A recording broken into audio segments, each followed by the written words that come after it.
Good evening. How are you? I'm doing a stand-in talk because I waited until after the debate was over, and I will be brief, but this is my outline. First of all, from the standpoint of uh, Kamala Harris, she was outstanding. There's no question. I have no reservations about her appearance. I have reservations about how others performed, but in her case, she was present.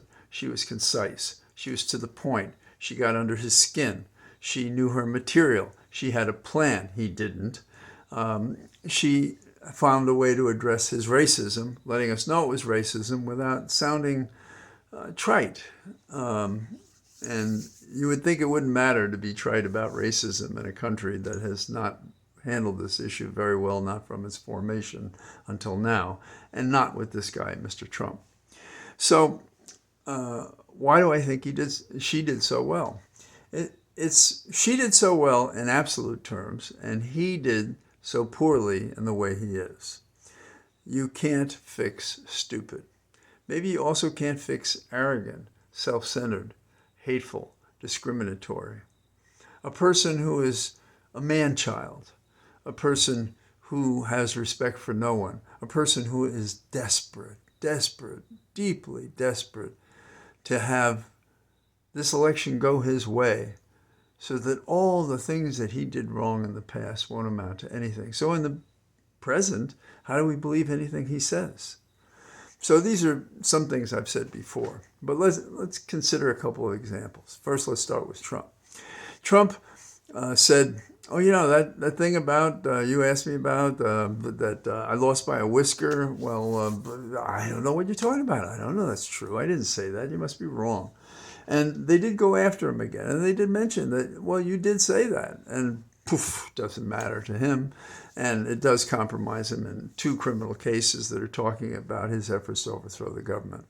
He was asked about how he sat in his office and didn't do anything, and he just pushed it away and talked nonsense, tried to push it off on others, and so on. The questioning, if I had been asking the questions, might have been a little more pointed, but we don't have to go into what I would do or what maybe anyone would do. In fact, I saw an ad this evening by, I think it was CBS, and what they do is they have a series of people asking questions, and they're not getting answers, but they're asking questions. Why do you think they did that ad? They did that ad because people are asking questions and not getting answers. Otherwise, why would you sell it?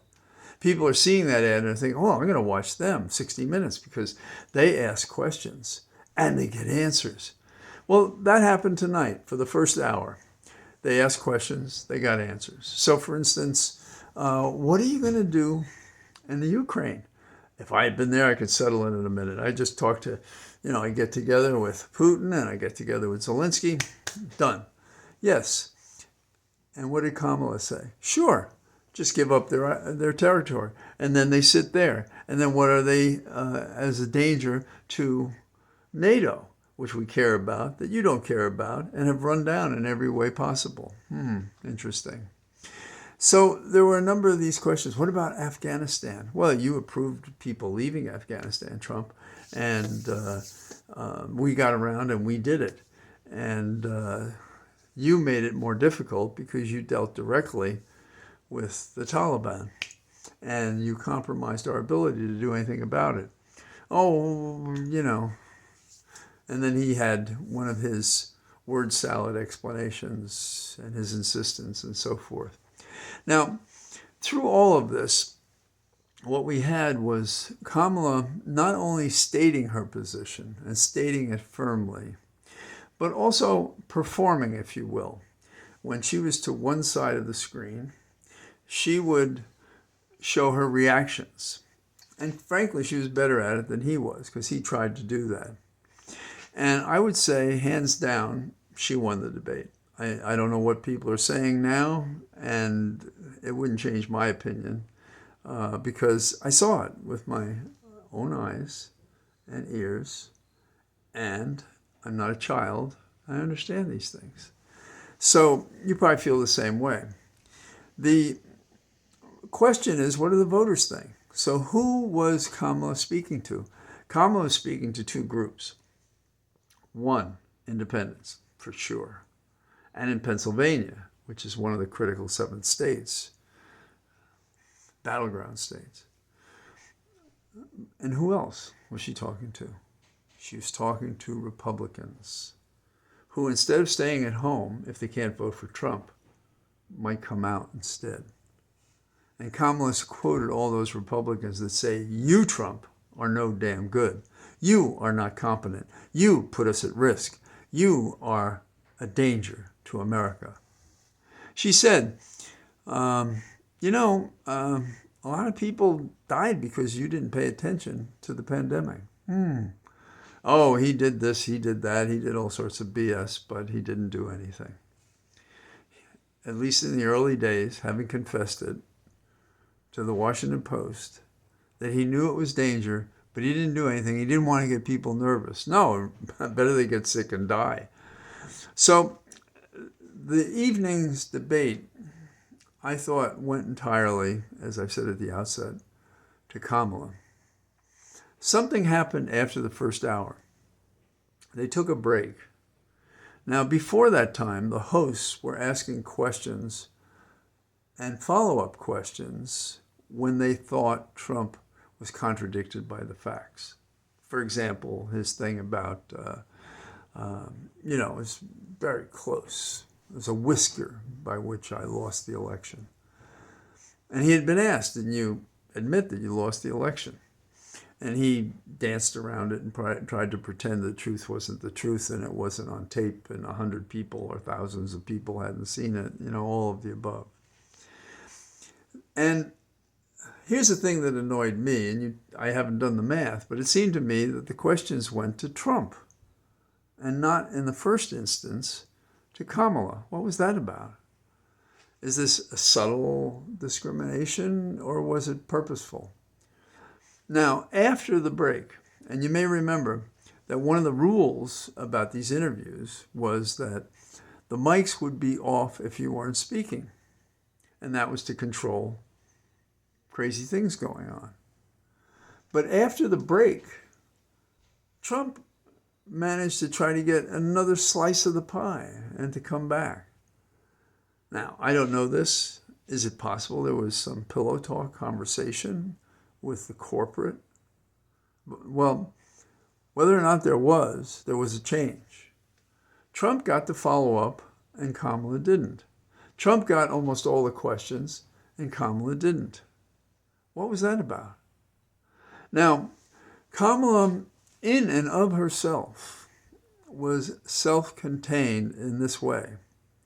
She had a message, she expressed it, she showed it with strength, and she was not to be denied. You give her 2 minutes, she uses them, and she used them well. In other words, our recovering former prosecutor prosecuted the case, and she did well. And she left Trump hanging off the balcony when she finished with him. Now, what will the Republicans say? Well, they'll spin it. What will the hosts say? Maybe they'll spin it too. But you saw it. You heard it. You know what it meant. And if that's true for you and for me, then it's true for those people in Pennsylvania. We need to turn Pennsylvania toward us in November, toward Kamala. Kamala contrasts, do you want this guy here who celebrates division and hate and discrimination, or do you want a future that has a plan of opportunity for the people? Good message. Which would you want? Aren't we sick of hearing this clown day by day? There was a bumper strip that Holly had on her car that I got a kick out of. And it said, elect a clown and get a circus. I don't know if you saw it, but I was standing by one day and somebody walked by and saw it on Holly's car and started laughing. Trump would be entirely laughable if he wasn't so dangerous. So we got our work cut out for us. I hope that's the only debate because I don't think you can improve on it. And you see so many errors in it. Why should you give this guy another chance? I'm sure they'll look at the poll numbers and so forth, but I'd be very surprised that the people, the actual people, even pushed and pressed by hosts that are not entirely impartial to the outcome and subject to corporate discouragement to support Kamala and Tim, I think that the people will see what we saw. A great American who's devoted her life to public service, who's offering herself and Tim to continue what was before this miscreant, this criminal, came on the scene.